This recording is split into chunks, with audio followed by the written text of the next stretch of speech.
How's it going? Welcome to the first episode of the Prosper New Zealand podcast. My name is Tyler Witchman. With me, I have Harrison Collins. Hey, Coming up, we have Orbital Space Lasers. But first, Harrison, who is ProsperNZ? Prosper as an organisation is a student media organisation.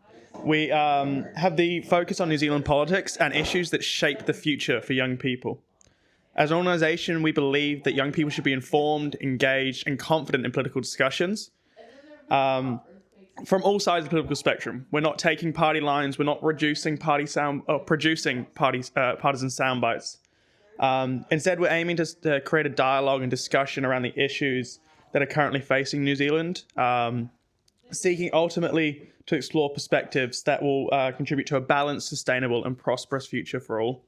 The point of this podcast is to take all the announcements, all the policy, the partisan announcements, the commentaries leading into the November 7th general election, and condense it down into bite-sized, understandable pieces, and give you different perspectives, discussions, and equip you to go into the voting booth informed in November.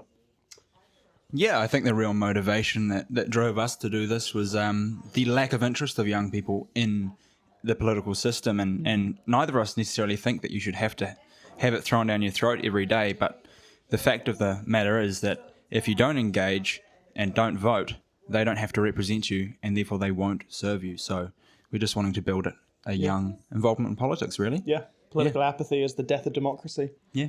And we want people to be engaged. You don't have to be obsessed, but at least to understand. Yeah. All right, shall we jump into the news? Jump into it. The first poll, Harrison. So RNZ and Reed Research released a new poll this week. It still has the current coalition in power on 61 seats, assuming that there is no overhang with the Māori electorates. It did see National fall to its lowest result under Christopher Luxon's leadership of 28.7%. It was the fourth consecutive decline in this poll for National. What do we think of... What's going wrong with Luxon? What's not working? He just can't reach out to the people. It's just there's no one. I've not met a single person, not even the most diehard National fan, who thinks that they can actually relate to Luxon. He's sitting on his 28%, which is his core national support. But pretty much everyone's gone away. We've got some more news on ACT coming up, but I expect to see them surge in the next poll. New Zealand First has been taking off for a long time, stealing a lot of national voters, but also Labour voters. And I don't think Winston Peters himself is some super popular guy. He just has a personality and can attract people, which Luxon doesn't, and Luxon can't. But the question is, I don't think that National can change their leader. I think Luxon's in now for this election, and if they get through, they've got their coalition partners to thank. They had their chance end of last year with Bishop, and then also earlier this year in April with the vote of confidence. But the National MPs, National Caucus, clearly think Luxon is their guy to lead them. He did run a decent enough campaign in 2023. He ran a very, what I thought was an American-style rally cry campaign. But sort of speaking on New Zealand First, they've risen to 11.5%, their highest result in this poll since 2017. So since the 2017 election, this is their highest result in this poll. What's Winston Peters doing well, I think? Well, he's just capitalising on real issues. And whether or not people love his policies, the policies are around what people care for. And he's also been able to back down where they admit that they've got it wrong. You've seen him propose two very unpopular bills, the Conservation Amendment Bill and the Fisheries Amendment Bill, both of which had popular backlash, and both of which New Zealand First reacted to within a week and did change. So as much as there are unpopular bills coming from New Zealand First, quite a few of them actually, they are willing to change them, which you saw that ACT wasn't, for example, with its Treaty Principles Bill. No. And National just hasn't proposed any major bill like that. Nothing really too contentious. No. Which is they're acting like almost like a centrist party. You see ACT is sitting at 7.8%. They had a drop-off earlier in the year. They've been sitting at that level for a while. It's usually where they float around that 8-9% area. The Greens are all the way up to 10.3%, which is not a big improvement on the last poll, but they're still sitting quite high for the Greens. And if they carry that through to the election, they'd be very happy. Te Pāti Māori is sitting at 2.3%. They ride on their election seats. They don't care about the party. They don't care about the party vote. They want the electorate. They want the electorates. I think what was interesting about this poll was the Opportunity Party. The Opportunity The Opportunity Party has been getting a lot of steam recently under their new leadership and getting a lot of media attention as well. In this poll, they were at 4.7%. Now, for those that don't know, under New Zealand's electoral system, we operate under what's called Mixed Member Proportional, or MMP. And part of that is you need a 5% of the party vote, assuming you don't get an electorate seat to get into Parliament. Now, the Opportunity Party is just 0.3% below that 5% threshold, according to this poll. If they were to cross over that 5% threshold, it would completely change the makeup of Parliament and completely change the possible government structures. Yeah, and look, I've called and I said that the coalition partners are National's biggest hope for this election. I'd also call and say that the Opportunities Party is National's biggest threat for this election. I think we've seen a leftward shift in the otherwise centrist Opportunities Party. They made an announcement when Labour got the biggest share of the vote, once National had fallen away, that they would be going with the biggest party. Yeah. They said biggest party, not biggest bloc. So Labour's the largest party at the moment in the polls, but the right is the biggest bloc. So it seems like if the Opportunities Party got in, that they would go with the left-wing bloc. However, I'm not sure that they will get in. You often see with parties, small parties that aren't guaranteed to get into election, they poll quite high before, but then people get in and they don't want to waste their vote, so they go in and they tick a different box to what they say. Everyone worries a little bit it's going to be a wasted vote, but And you'll see the same with National. I think National will get a higher vote share than is National always returns higher than their polls. Same story. They'll sit in the low 30s during the election. We'll see. Yeah. So it'll be an interesting, but it's a very tight election. It's probably it's tighter than last. Most polls at the moment are coming out with a 61-62 seat majority, which in a 120 seat parliament works. But there is the possibility of Te Pāti Māori creating an issue for the coalition government with the overhangs if they outperform what they're meant to do. And in public sentiment in that poll was also measured. 46.5% of New Zealanders think the country is going in the wrong direction. Only 34.7%, so 35% of people think it's going right. What can this government do between now and November to flip that around? What's going on there? I mean, you've got a coalition of three different-minded parties. You have National, who's acting like a centrist party because they just want to blow up as many votes as they can. You've got New Zealand First, who's acting as a conservative party, and then you've got ACT, who's acting as libertarian. And as much as those three parties are positioned on the right of politics, they have very different ideas of what they want to see the country end up with. You see this oversimplification that the right is the right, and you see this oversimplification that there's very little difference between New Zealand First and ACT. But in the reality, New Zealand First is closer to Labour than it is to ACT. Well, this 2017, they went well with them there. Yeah. They worked probably better in 2017 with the Jacinda Ardern government than they have under this Luxon government this election. Well, I think the only reason New Zealand First is ruling out Labour is because, first of all, they acknowledge that there's a massive debt crisis, and second of all, public sentiment doesn't support it. So I think even if you have voted for a coalition partner, you voted for your coalition partner, not the coalition. So you can still see that the country's moving in the wrong direction. And I think that many right-wing voters see that way, and I think that's what we've seen now. Shall we move on to the big news of the week? We sure can. So we have had the announcement this week that Paul Henry has decided to stand for ACT. Now, if you don't know who Paul Henry was, he's known as Mr. Bombastic. He's probably our most famous political commentator or commentator one way to put it. of all time. Well, that's how he put it. So he has made an announcement that he's coming out and standing for ACT. He expects to be quite high up on the party list, Harrison. Yep.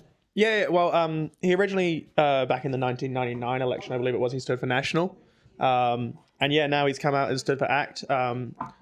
Is he standing as an electorate MP, or is he just listed? They haven't announced that yet. So they haven't even announced where he is on the list. He doesn't even know where he's on the list. He's publicly said that he expects to be quite high up. He says they'll be silly not to, and he's right. I would actually expect him to be around about third on the list. Really? I think that over sitting ACT MPs already. You've seen ACT has fallen away massively in the polls, and they need to bring in that vote, that that Gen X vote, who grew up with Paul Henry on the radio, who are looking for a hope in a party, who are voting for New Zealand First this election according to the polls, who are voting for maybe National, will see Paul Henry, will see this traditional national spokesman, this traditional spokesperson for the right, joining ACT, who I believe had been shifting within the party, seemed to be, this is purely speculation, shifting to the further libertarian right, the more extreme libertarian right. You see this guy come in, and Paul Henry has come in. He said the reason he's come in is mostly a debt crisis decision. He sees his 10 grandchildren between him and his wife as doomed to inherit a debt crisis that will significantly reduce the opportunities in life. He sees New Zealand as attacking rather than supporting the ambitious. All these reasons he's decided to go with ACT, but he's not an extreme libertarian. No. He's very much a moderate libertarian. He is a libertarian, but he's moderate. So he thinks it's too large a state for too small a population, but he's been distancing himself from ACT by publicly stating he doesn't want to change the gun laws. He thinks a man is born a male, a woman is born a female. People can self-identify, but they can't force that on him. He's against Māori seats. He's pro one person, one vote. But he also says, which is a significant deviation from the ACT Party, who are pro free migration, he says that immigration should be based on people we need, not people who need us. He says often we bring in people we need, but with them, they bring people we don't need. So that's a new shift. That's a reframing of the ACT Party, and I think that if the ACT Party wants to do well this election, they need to capitalise on that reframing away from far libertarianism to a sort of conservative libertarianism. Picking and choosing their battles almost, not broad libertarian. I mean, you see Seymour coming out just the other day proposing a ban on smartphones for under 16s. We'll discuss that maybe more next week. But that's that shift away from that pure libertarianism to that more middle ground idea. One thing I've noted about Paul Henry is he's really come out swinging against the opposition parties. He's really driving home this idea that if the Labour to Party Māori Greens bloc get in, the debt crisis is just going to explode even more, and his grandchildren are never going to be able to afford a groceries, let alone a house. Well, that's the thing with Paul Henry. He's come out. He's already swinging. Yeah. He hasn't been formally inducted into the party, really. No. He doesn't know who'll be on the list. He's not fully aware with policy. He's come out on Duncan Garner's podcast. He said that he's had to do a lot of chasing on policy and understanding the policy this week. He joined before he understood all the policy. I mean, this is why he's known as Mr. Bombastic. He comes out swinging, but does he have everything behind him? And I think this makes him ACT's greatest opportunity, but also ACT's greatest threat. Yep. If he comes out swinging in the right way, it'll be great for ACT. If he swings and he misses, it could end up as a massive embarrassment and clean-up operation for the ACT Party. It's going to be really interesting to see how they use Paul Henry over the next couple of months, whether they use him for his celebrity status or whether they use him for a political mind.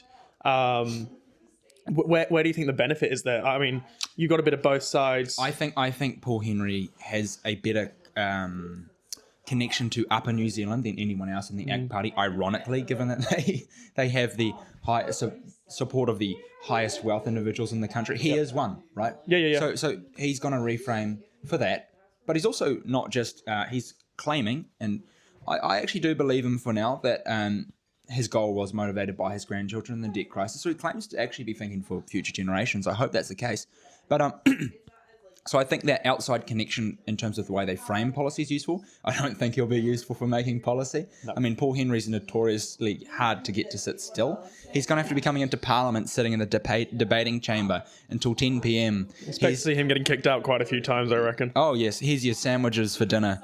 Back into the chamber. Yeah. All right, here's some fruit. Back into the chamber in your office. I think he might struggle with that, but he's a great external opportunity. Yeah. Again, also external threat. ACT could really use him to reframe who they are as a party. And I think actually sending him on an overseas visit could be a wise idea. He'd be a good ambassador for New Zealand and New Zealand politics. And of course, but for the ACT Party to reframe who the ACT Party is, if they sent him over and spoke to people that are popular overseas that sort of agree with them, like I'm thinking Rupert Lowe in the the Libertarian yeah, parties, I'm thinking Rupert Lowe in the United Kingdom, or sort of Thomas Massey style people in the United States. These are libertarians who are conservative libertarians like Paul Henry, and that would reframe the party. So there are some when we're talking about the risks of Paul Henry, we've got to mention some of the His past gaffes, shall we say? where he's been told off. So one is he was asked by Stuff about his previous comments that got him in trouble. He does wish that he didn't question former Governor General of New Zealand, Sir Arnold Satyan's credentials as a New Zealander, saying he overstepped the mark on that one. But he's unapologetic for finding the name of an Indian politician. I haven't told you about this, Harrison. Sheila Dixit. He does not apologise for finding the name Sheila Dixit funny. So yeah, those sort of comments could get the ACT Party in. And I think that's interesting, considering how this coalition, well, especially National, is really pushing these India-New Zealand relations. Sort of maybe that might play into it a little bit. Well, it'd be interesting to see where he lands because ACT is in favour, but didn't join the trip to see Modi, which we'll get into next. Yeah. We've NZ First is against. I'm not so sure that Paul Henry is pro this. Don't believe so. I mean, you just go back to his immigration stance. Immigration on people we need rather than people that need us. Yes. Well, we'll wrap this up by saying that Paul Henry has said he's aiming for 12% with ACT this election. This is his personal goal that he'd like to see ACT achieve, and that he would like to stay in ACT for 2 terms. He's already committed to 2 terms, so long as he's not thrown in opposition this term and opposition next term. He says he'll do the 2 elections, but if he loses 2 elections, he's not going to... He'd be happy to be in this term and then go into opposition, or vice versa. He wants at least 1 term in government. Yeah. It was interesting to see what role he would take in that. Yeah. All right, Harrison, tell me about this Modi visit. So, for the first time in about 40 years, a sitting Indian Prime Minister... Is that who Modi is? Nope. Yes. Yes, he's Modi? He's the Indian Prime Minister, Minister of India. Took me a moment there. Came to visit New Zealand. And this is amidst New Zealand signing a free trade deal with India earlier this year, which Luxon has pushed as being really beneficial to the New Zealand economy, the New Zealand export market especially. And it was a really big event. There was a memorandum of understanding of future planning. Do you want to talk about that one first? Well, I just first preface with saying this all happened within the space of 24 hours. It was a very quick trip. Very much a whistle-stop tour from Prime Minister Narendra Modi here. So it started with a porphyry at Government House. Then they went to bilateral talks with Luxon, a business summit, a sports-themed gala, a Kia ora Modi rally at Spark Arena where over 10,000 Kiwi Indians attended. It looked crazy online. It was packed. Where Modi spoke in Hindi for 45 minutes to the crowd. The spin-off compared it to a One Direction concert. But Luxon's also come under criticism. The man who's notoriously low on energy. He's come under criticism from right-wing critics, saying this is the most enthusiastic they've ever seen him. So that's an interesting disagreement. I imagine that you'll see some capitalisation on that from New Zealand First. Very much so. So what was signed? 10 agreements headlined by the NZ-India Strategic Partnership Roadmap to 2030. Exciting stuff. Covering trade, defence, counter-terrorism, sports, innovation. It builds on free trade agreements signed in April, which is Lux's biggest political win. He said he was going to get it done. Everyone said he couldn't. Previous governments have tried. Well, we've said it's a political win, but we'll see in this election if it turns out to be a political woe, I think. Through the partnership, though the partnership documents were vague, lots of endeavour to schedule meetings were secured. We're going to talk about this. We agree to talk about this at some point. Yes. At some point in some future. So Luxon We're not had sure a when, talk to the Prime Minister of India, arranging when they will talk about the thing they probably should have just talked about now. But without a firm date. Without a firm date. We will talk about it sometime in the future. Potentially at some point in the future. This is important stuff, Harrison Collins. Thrilling. What are the awkward bits, Harrison? It sounds like there's a lot of awkward bits beyond just that. There was a bit of a misunderstanding seeming with one of the terms in the free trade agreement in the agreements that were signed about investment into India. One of the big ones was that New Zealand has committed to $20 billion of investment. Sure. Indian perspective, it's going to come directly from New Zealand, whereas the New Zealand perspective is they will promote investment to get that up to $20 billion. So it may not come directly from the New Zealand government. or the public sector instead.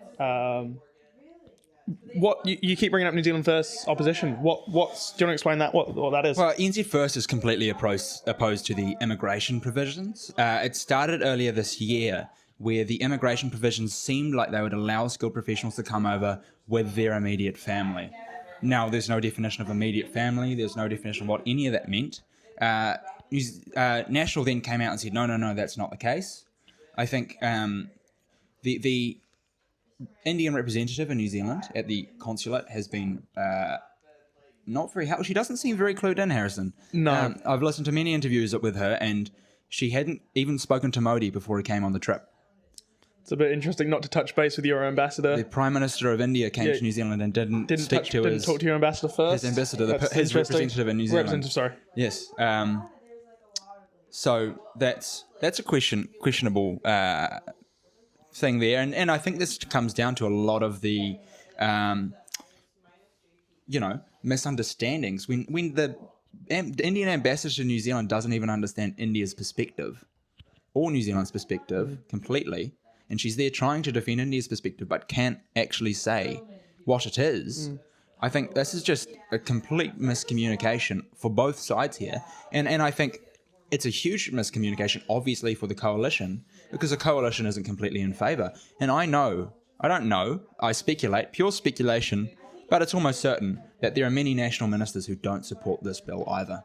They'll be told they have to, because it will be the record of the Indian Free Trade Agreement will be the economic hurrah of the National Party campaign. I'm sure that will be what they peg. They've already announced a further 7 free trade agreements National has with untapped markets around the world on the back of the momentum of this free trade agreement. But like you said, New Zealand First isn't supporting it, so National has had to cross the parliamentary floor and go over to Labour actually and get their support for this free trade agreement, which Labour has agreed to support. So it looks like the free trade agreement will pass. But I hear Winston Peters wasn't even, the foreign minister didn't even meet with the Indian foreign minister. Where was he? Coincidentally, Winston Peters happened to be out of the country at this time. Wow. And he returned the day after Modi left. Right. Modi left on the 11th. Winston Peters came back from a trip in, I believe it was Singapore and other areas. I believe so. On the 12th of July. So just so happens that he wasn't around. Only national ministers were actually in attendance.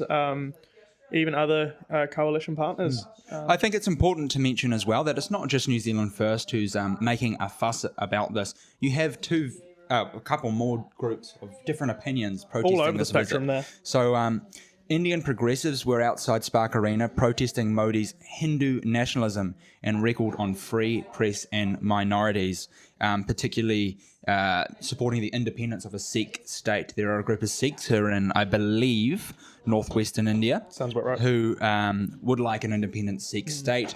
Modi's represents the Hindu Nationalist Party in the Indian National Congress. I believe it's the Indian National Congress. And when you're not Hindu, when you have a different religion, you don't feel like it represents you. Yeah. But who else made a show? The notorious Brian Tamaki was outside Spark Arena with his little white picketing, yelling and screaming all his obscenities as usual. The New Zealand police actually had to take away his guns before the Modi visit because of threats that Brian Tamaki had made online. Do you remember those threats? I don't remember the threats. He said, exactly. If they're going to burn down our churches, we'll burn down their mosques and their temples. That's it. How many churches have been burned down in New Zealand, Harrison? I don't believe any. Oh, what a weird statement to make. I know.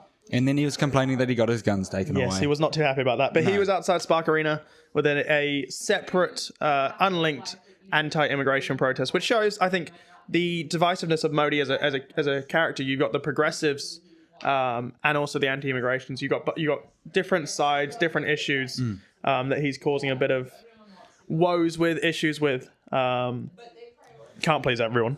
I think with this agreement, the most relevant thing for us young people, for Gen Z in New Zealand, is what is the skill provision within this agreement. We're already seeing a lot of skilled labour leave to Australia. It's a massive question to be bringing in skilled labour to fill in skilled labour jobs when really that's what we're wanting here. Furthermore, what is happening with this $33 billion that India thinks we're directly investing? I mean, we have a massive budget deficit that's acknowledged around all sides of the aisle. Yeah. All sides There's of the not aisle. $33 billion to spare for one nation. No, all sides of the or even our nation. No, all sides of the aisle acknowledge that we need to invest into New Zealanders, into our homeless, our children, us, into education, health. Everything has a deficit at the moment. We're seeing cuts everywhere. We can't be cutting everywhere and then giving away to foreign nations. That's So if National agree to invest this $33 billion, that is a massive loss for New Zealand and really questionable free trade agreement.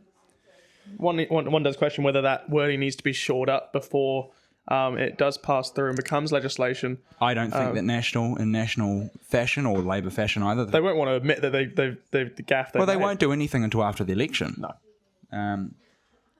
And furthermore, I mean, there's been a couple other things that National have done recently quietly under the table that sort of warrant an announcement. They've quietly shelved their election promise to allow under 30s to access the Kiwisaver for rent bonds. Now, I remember when this came out, it was a decent enough policy. It was received pretty well by young people because the rent bonds, they can run up $1,200 sometimes, $1,500, and people don't just have that sitting around. I mean, I've got friends that 3 weeks of their wages just went on their bonds. Yeah. They don't get anything else, or they had to loan it from their parents or anything like that, and so. It wasn't you were able to withdraw the money. It was just your rent bond, your first 2-4 weeks of rent, whatever your landlord decides. And then once you leave the house, that bond gets put goes back into your Kiwisaver. But I think the real question there was around bureaucracy. I think it must have been because it doesn't make sense why you would stop that unless it costs outweigh the benefits. So our state's notoriously inefficient. So maybe it just would have costed more to have the people move the money around than it would have. I don't know. It seems silly, really. Yeah. I don't get it, and it'd be interesting to ask a bit more about that. But they've tried to do it as quietly as possible, without making a big fuss over that. They've just dropped that completely. What else have they done to KiwiSaver? They have halved your government contributions. So you used to get $521 if you contributed a certain amount. We don't have the figure in front of us, but it was just over $1,000. Yep. If you contributed just over $1,000, you got $521 annually. From the government to contribute towards your KiwiSaver. That has now been halved to $261. But your compulsory contributions are rising in your KiwiSaver. National is making a big fuss over KiwiSaver this election through some of their policies. So in April 2026, your default compulsory contribution went up to 3.5%, and it will be shortly heading up to 4% as well. Yeah. Is this helpful for young people? I think it is. You think it is? And not in the short term. No. You are gonna have less short-term cash. You're gonna have less short-term capital to spend. But in the long term, as super becomes more expensive, as the state struggles to provide, I think it was $1 billion a week that the state spends on super currently, with the current retirement age of 65. When people like myself, when we get to that age, who knows what the retirement age is going to be, but also who knows what state we're going to be in and how much that's going to cost us. Yeah, I mean, I think this would be an unpopular policy within the ACT caucus. And New Zealand First, I'd say. And New Zealand, probably. I think New Zealand First are in favour of it, but I may be mistaken. I think the biggest question for them is, it's obviously the questions around raising the retirement age, right? And that's being put off and put off and put off. So the super age is being decided now, but it won't affect anyone who's over 47, they've decided. So it affects us, it affects many of our parents, actually. Not mine. Mine are old. Mine are old as well. Okay, but so not our parents. Maybe some young. Maybe some of your parents. Younger's parents. The move to 67 only would affect those born after 1979. Treasury projects super and health will eventually consume most income tax revenue, with 2 workers per retiree. It's the biggest intergenerational wealth transfer question in New Zealand politics, framed mostly as a senior story, but it's not only a senior story, is it? It's our story. It's a young people's story. It's in fact, it's hardly a senior story. They've lived their life. They've had their hands held the whole way through. And they're going to get their super regardless. Yeah. there's no reason they should throw stones at us and then stand on our shoulders, right? So, I don't know. That's a really questionable situation. I think it's sensible, in my own opinion. I think it's sensible to raise the retirement age. It's inevitable, and I think that the government should also potentially look into teeing it to income. Means testing. Yes, means testing super. Because realistically, if you own 3 investment properties and you're raking in the money from that, you don't need to be taking super from the government. No, I mean, the means test can be high. You've earned your super, right? Yeah. You've worked your whole life. You've contributed to the state. You've earned your super, and I don't think anybody debates that. No, But you don't need it, and we are not at a question. We are not in a time of luxury right now. No. I mean, there's no reason that far from it. The wealthy and that the older generations should be taking for us so that it's more fair. You just have to make it. You have to be pragmatic about these things. And the truth is that if you have, like you say, 3, 4 investment properties, sell 1, sell 2. Hell, property shouldn't even be a huge investment because it's driving our generation out of it, right? So it's a real failure within all sides of the aisle, I think, to acknowledge that reality with housing and with retirement. There are a couple other little bits and pieces around Job Seeker and Kiwisaver. So 16 to 17-year-olds will now also be applicable to get employer and government contributions from to the same degree as adults from Kiwisaver. And from November 2026, most 18 to 19-year-olds will lose independent access to Job Seeker. So there will be a new parental means test, roughly $65,500 a year income limit. So roughly 4,300 of the 15,000 current recipients are expected to become ineligible for the Job Seeker benefit. Critics say this makes young adults legally dependent on parents who may not support them. Now, there is a clause that if your parents aren't supporting you, of course, you can get that. But I don't know. What do you think of this, Bill? I think it's a tricky one because, even 65,000. That's still that's not that high. That's 5-10 years ago. That's high income. Yeah. That's very much middle of the road. That is pretty much middle income these days. Yeah. I think it's an interesting one because trying to get my thoughts together here. Well, I think this is shifting the burden of debt onto young people again. You know what? We're in a debt crisis. Where can we take money from? I know, the young people on the Job Seeker benefit. Let's make those who are 18 and 19 who, I'm sorry, you're an adult. You're independent. You should be an independent adult. You're not a smart adult. No. You're very stupid. Yeah. We've just come out of that. We were both very stupid. We still are. We still sometimes go into that. We're not intelligent guys. No. But you are your own person, and that's the point, right? Yep. And you I should be self-sufficient, you should be encouraged to be self-sufficient. Yeah.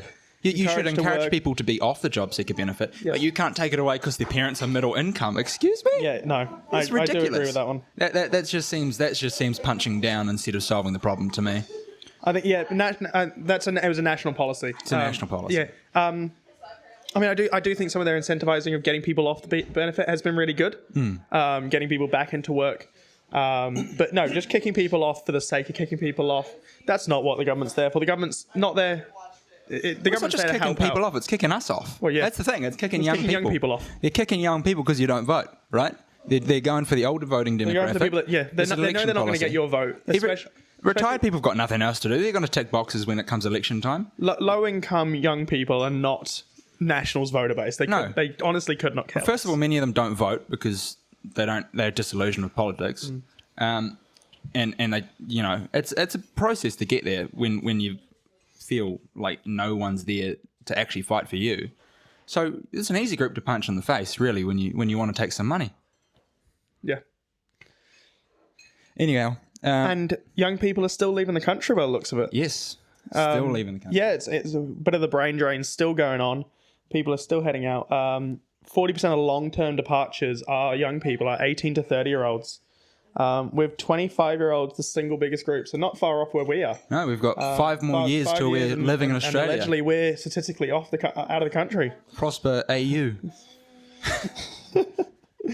But what does this mean for for New Zealand, for the future of economy, for a prosperous economy? What does this brain drain of young people, especially young families, really? What does that mean? Well, I mean, obviously, when you've got less people here, less people working because we've all gone to Australia, those who are still here are the ones who are paying for NZ Super. They're the ones who are earning wages, who are driving housing demand and the city life. You know, we obsess over finances as politics because you can dehumanize finance. Who cares about numbers? But at the end of the day, culture and community are probably more important, in my opinion. I mean, just as important, if not. I mean, you need the financial side of the balance sheet. They build into each other. It's that triple bottom line, right? Yeah. People, profit, and environment. And when you've got less of us living here because we can't afford it, you've got each of us pays more.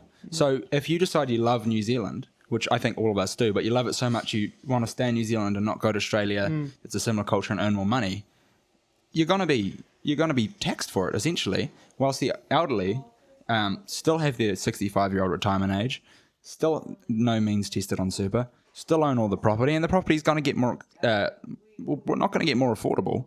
You know, you're going to earn less from your wages because you're going to be paying more to support our older generations. The policies in this country should be aimed towards keeping as many people here as possible and not forcing people to stay, but making it attractive. You know, well, you should be supporting young people in everything they do, whether it's sports, whether it's business. You know, you should be to use our name. You should be like encouraging prosperity. Encouraged to prosper. Yeah, exactly. Yeah. It should be celebrated, but instead, it's the minute you prosper, they put their hands in your pocket, and so you go, well, I'm going to go to Australia so I can earn $5 more an hour in some industries. Like, why wouldn't you? Why wouldn't you? It makes you love it here, but cost of living is relatively way cheaper over there. It's slightly higher, but the wages are so much higher in Australia. It makes sense, and so you got to incentivize people to stay. Yeah, I mean, if you love your country, but your country doesn't love you, then that's half the equation and staying gone, right? Yeah. That you can still come to New Zealand, go on holiday through the South Island and whatnot. It's just silly. Okay, let's go to that fun topic. Iran. So, Iran. US and Iran are back at war. Wow, back at war is still at war. Is it on? Is it off? Who knows? According to Trump, they are back at war. There was a ceasefire signed. There was an agreement. A memorandum of understanding. Was it a memorandum? Okay, memorandum of understanding. Which was a meeting they had where they agreed to stop shooting each other, and they would have another meeting. But that another meeting never all of about 24 hours, 48 hours. No. The MOU stood for 2 weeks, I think. Okay. And then the MOU ran out, and they'd never had a meeting that sorted out what they wanted to do. So they're at war still. Yep. The US has imposed a blockade again. Fuel prices will probably rise again. Netanyahu's threatening Iran still.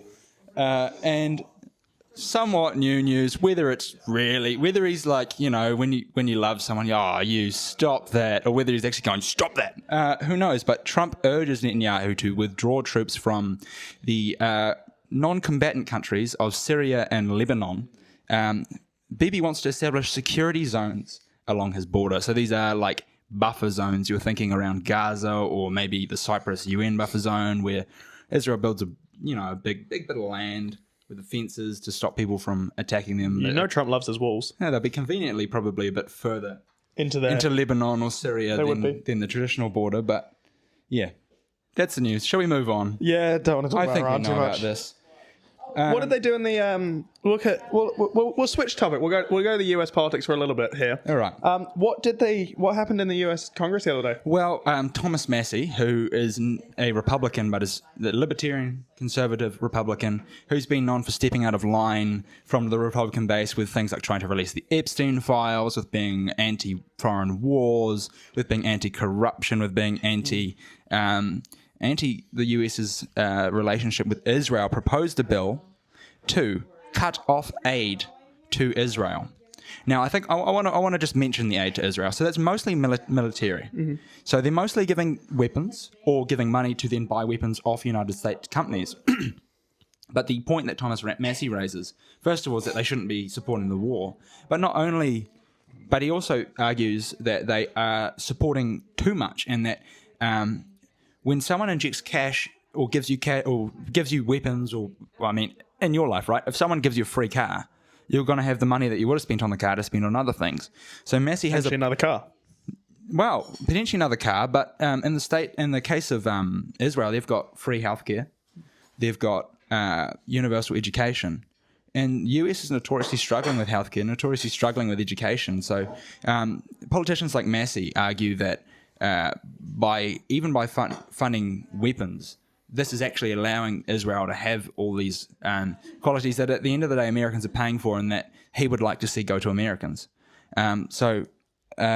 You have seen this bill got proposed. Massey was the only Republican who voted in favour, but half of the Democrats voted in favour of cutting off aid to Israel, which is a massive divide within the Democratic Party. What do you think about that? It's interesting. I remember at the start of Trump's term, the Democrats came in and they were the united party. They were the ones that wanted to all work together just for the benefit of their country, as they claimed. I remember in the maybe I think it was prior to Trump, but the election of the new speaker in Congress, every time the Democrats voted in one block, they voted in their one party lines. That seems to have split. There seems to be factionalism, a lot of factionalism rising in those Democrats. What factions for what though? Factions, in this case, the pro-Israel, anti-Israel. Unfortunately, Israel money plays a lot. Is it AIPAC? AIPAC plays a lot of a big role in US lobbying, in US policy making. A lot of American Israel Political Action Committee, AIPAC. So they are the Israeli lobby. Yeah. But also a lot of American politicians have financial stakes in Israel. Yes. They have investments that are related to Israeli firms. They have investments that are related to Israeli production and productivity. And the more, I'm sure they see the prosperous, not to use our term, but the more prosperous Israel is, the more prosperous their bank accounts will be, their net worth will be. So you're thinking this is corruption that's... I think... I don't think it's fair. I don't think it's unfair to say there isn't some level of financial gain or personal gain that each politician that's voted against is. Yes, there's also the idea of US imperialism, US greatness as such. That isn't just an exclusive Republican issue. Republicans aren't the only ones that think America is the greatest country in the world. A lot of Democrats do as well, and they would see the aid to Israel as a means to promote the values of American democracy and freedom and liberty in the Middle East, potentially. What do you think? I'm not sure what to think. I mean, it's a massive divide to split your party in half. Coming into the midterms, it's okay. You're fighting individual battles, right? You're fighting battle on many fronts. Team Blue is fighting against Team Red, and that's fine. But it's a lot of individual battles. You're not under one united message. You're under your local message. But I think heading into the election, they'll have to, and this is the presidential election, they'll have to figure out 2028. They'll have to figure out where they're heading. They've got to present a united front if they want any chance.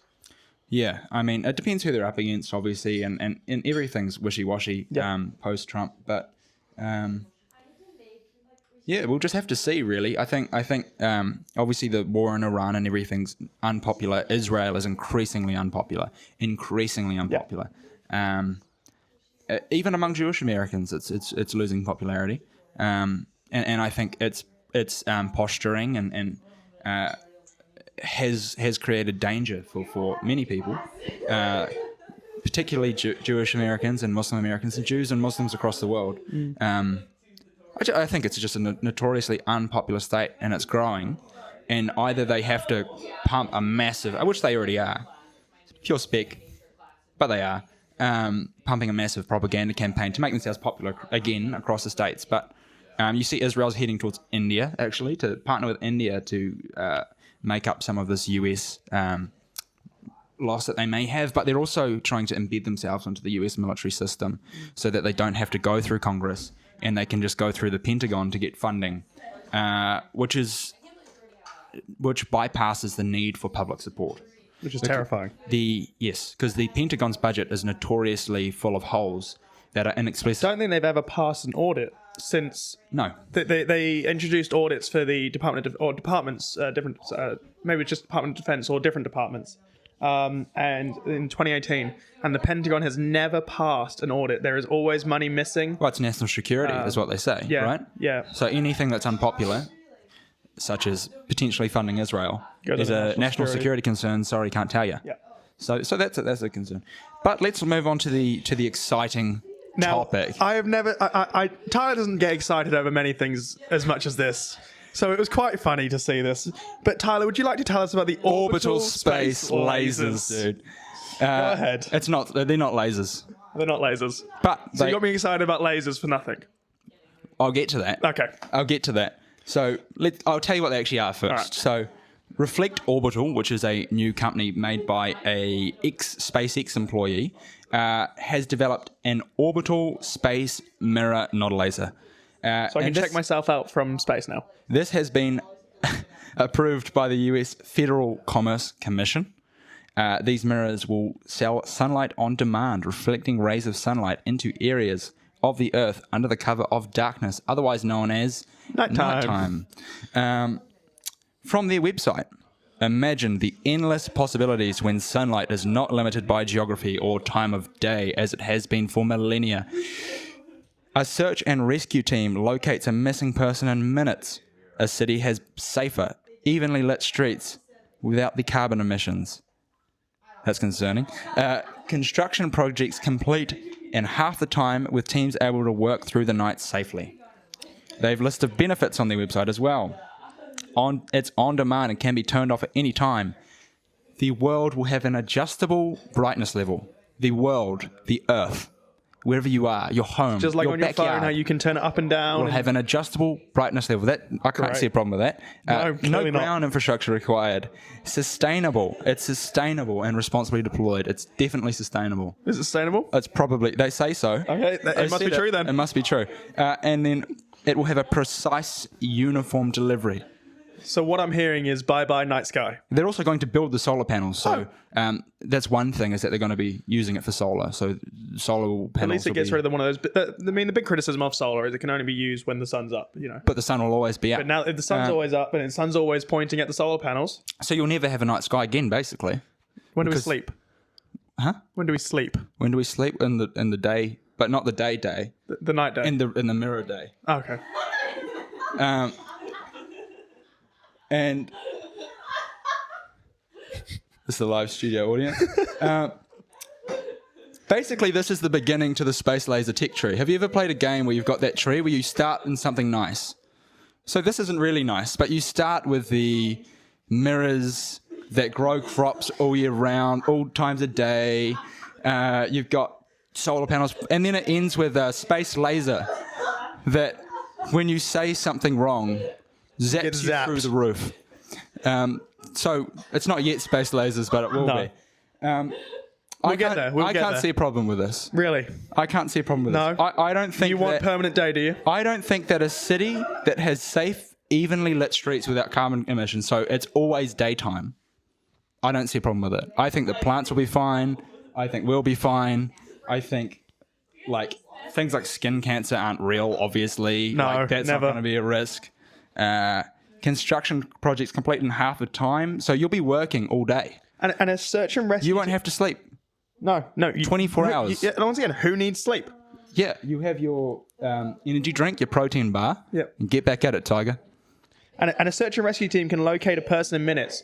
So obviously, there's something about the circadian rhythm or night cycle that means when it's meant to be night, you can find someone a lot easier. Yeah. Than when the sun's actually up. Yeah, like, I mean, mean, that's interesting. it's like that one guy with his family, with his kids, who went hiding in Tom Phillips. Tom Phillips. He was hiding for 3 years. And if we had these, we would have found him in if we less had a than space, 5 minutes. we couldn't find him in the daylight. But if we had a Guys, come on. space mirror at the Why have we not done this already? Space Mirror Day, aka nighttime, we would have found him straight away. This would change the world. This is life changing. Yeah. This is life changing. Thrilling stuff here. And again, if you say something wrong, your house will be illuminated. For if the No sleep for you. the solar ray of shame will follow you around. And eventually it'll be a laser, so it will be less expensive. They'll just bzzz, done, gone, problem resolved. Sorry, he spontaneously combusted. They were onto something in the 1800s. Yeah. They're just 200 years too early. We will be spontaneously combusting. Yep, we'll get there. Because of space lasers. The idea was there, just technology had to catch up. Yeah. Well, that's pretty much everything. We've got like minor news. There's continued to be talk about the Harbour Bridge. And new rail stations in Auckland. The lobby is trying to get a bridge next to it, with one bridge, the current bridge going northbound and a new bridge going southbound, and light rail and cycles and trains and whatnot. But nothing's going to happen there.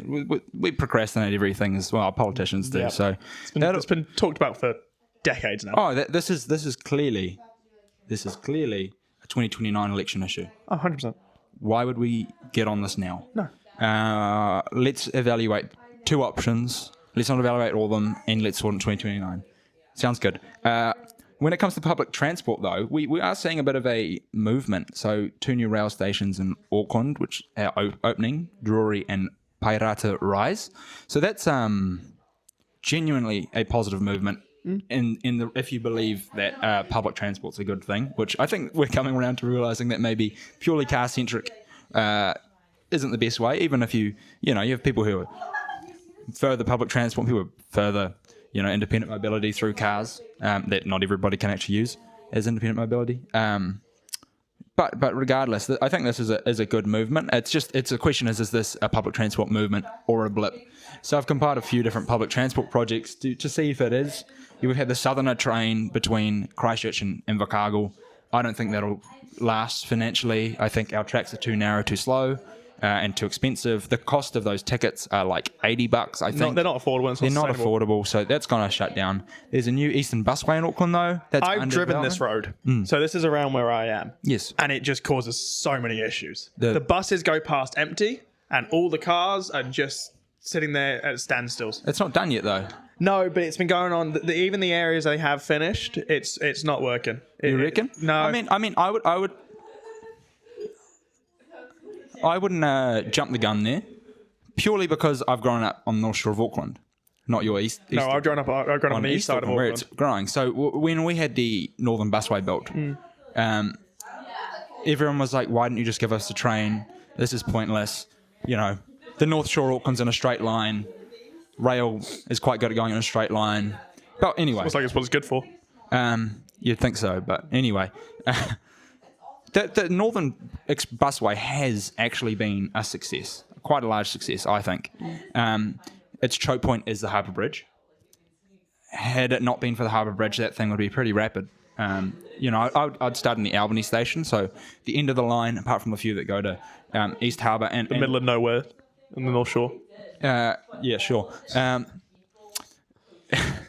It's the middle of everywhere. It's the centre of the North Shore. Further out. It's been half built since I was a kid, and the next half of Albany's coming soon. Trust me, maybe. Eventually. And there's also the Western Busway under construction as well, by the way.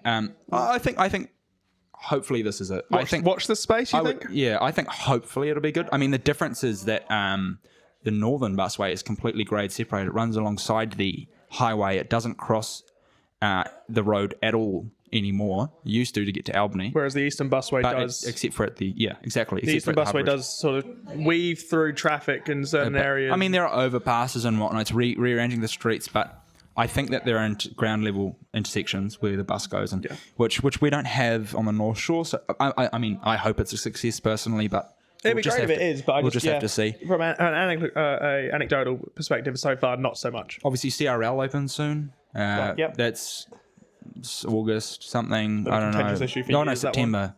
It's going to be a Sunday in September, I believe. Okay. They haven't announced which date. That's what they are alluding to. Yep. So I think that's going to be a failure for the first 3 years, maybe 5 years. I think a lot of issues. I think long term it'll be a very positive thing. It was done twice the budget it should have been done. Yeah. It was done in twice the time it should have been done. Obviously there was COVID, but it was a bit ridiculous. And they spent all this money, and what they've built is impressive. I mean, it's nearly doubling the capacity of the rail line. But I mean, it's 2 stations. Yeah. Upgrading 2 more. It's not. Yeah. It's an embarrassment, but it's an embarrassment short term. It will be an embarrassment. It'll be cool for the first 6 months. People will get excited by it. It'll be embarrassment for the next 36 months. Mm-hmm. And then it'll be neutral, and then long term people will go, I'm so glad we did this. Yeah, I wish it was done under budget. Yeah. Perhaps we need more investment in Yeah. that in the long term. But we'll see where that goes. You see little things going around, like Oamaru to Dunedin's getting a bus once a day, whether that's going to be any helpful. And then Queenstown's trying to build gondolas from the airport to the centre of town to skip traffic. So we'll see what happens. But maybe we're moving away from purely truck and car transport. But also, I thought it'd be nice to note that the private sector's been moving towards rail as well in some industries. So Fonterra's Mosgiel factory, which I believe is the biggest in the south, is purely rail now.